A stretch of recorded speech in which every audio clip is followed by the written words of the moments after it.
Oh, hello, Steve. How's it going? Going good? Long time no see. Crikey, we haven't caught up with you for a long while since. Just trying to think, last time we saw you, I think you were off to the States, weren't you? Yeah, well, there's a bit of a story behind all this, really. Another story, all right. Well, basically was in America, as you probably see, and Alcatraz and all that. Fantastic.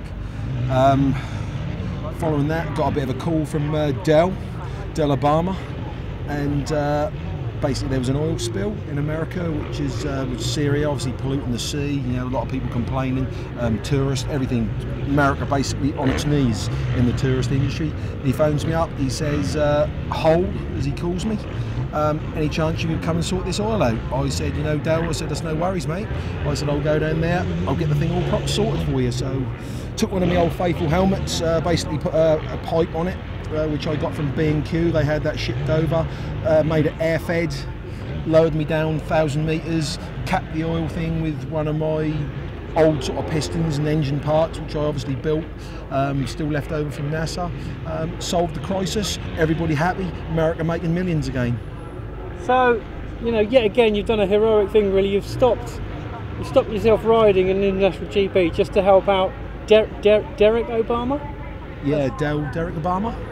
I mean that's pretty courageous. So how did you get down? I mean, the well is like a mile deep. How did you get down there? You're not being funny, you know, a mile, 10 feet, you know, what's the difference? That's all underwater, isn't it? You know, and you just got to go down. As long as you've got some air, you know, that's not science. You've got air, you're underwater, you can breathe. All right, that's an amazing story. So what happened after America? I mean, there was still... Well, obviously that spoilt my sort of GP hopes there, but I don't see that as a problem. There's still a few rounds left, I can still win it. Got back to England. Obviously, while I've been away, I've been sort of the local votes have been going on to see who's going to run England, and obviously I won that.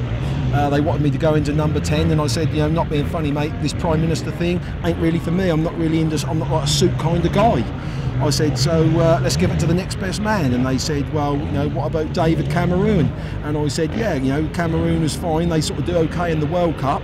And, you know, then that went on to the World Cup. Next thing I know, Fabio called me. Me and him had a little bit of a disagreement. He wanted me to partner Rooney, and I said, you know, not being funny, mate, I'm not really into Manchester United, so I'm not going to partner him. End of day is like that. Caused unrest in the camp, you may have heard. Perhaps, yeah, people might blame me for the country and the nation being heartbroken of being out of the World Cup. So I obviously went and helped the Netherlands, and obviously they won the World Cup. The Netherlands, that's is that the Netherlands, is it? But didn't Spain win? Spain is the capital of Holland. Barcelona, so yeah, that is right. So that's sort of pretty amazing story, really. So crikey, so you've missed, I mean, all right, back to where we are today.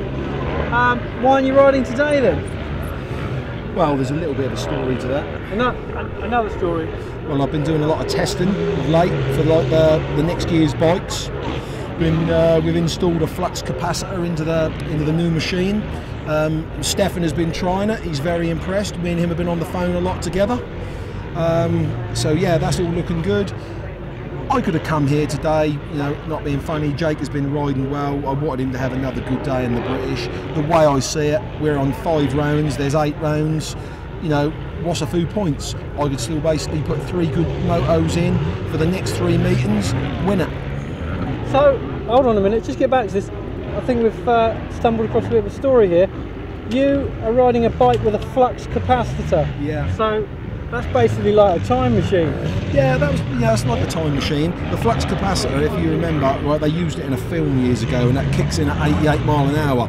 The only problem that we're having a bit of trouble with is that when I ride, I do 90. So, you know, obviously, I'm going over the limit. So, right, okay, so you're not riding today, you're helping Jake out, I mean, so you must be looking forward to the next round. So are you going to be at Lommel? Yeah, Lommel, I will be there. Once again, that is the return of the sand surfer, my kind of track. The people love me, there will be tears, there will be queues of people for autographs. We're going to take and cone off the camper. Roger's very excited, he wants me to ride the new 750 KTM. Yeah, I can't wait. Alright then, we'll catch up with you there. Keep it real.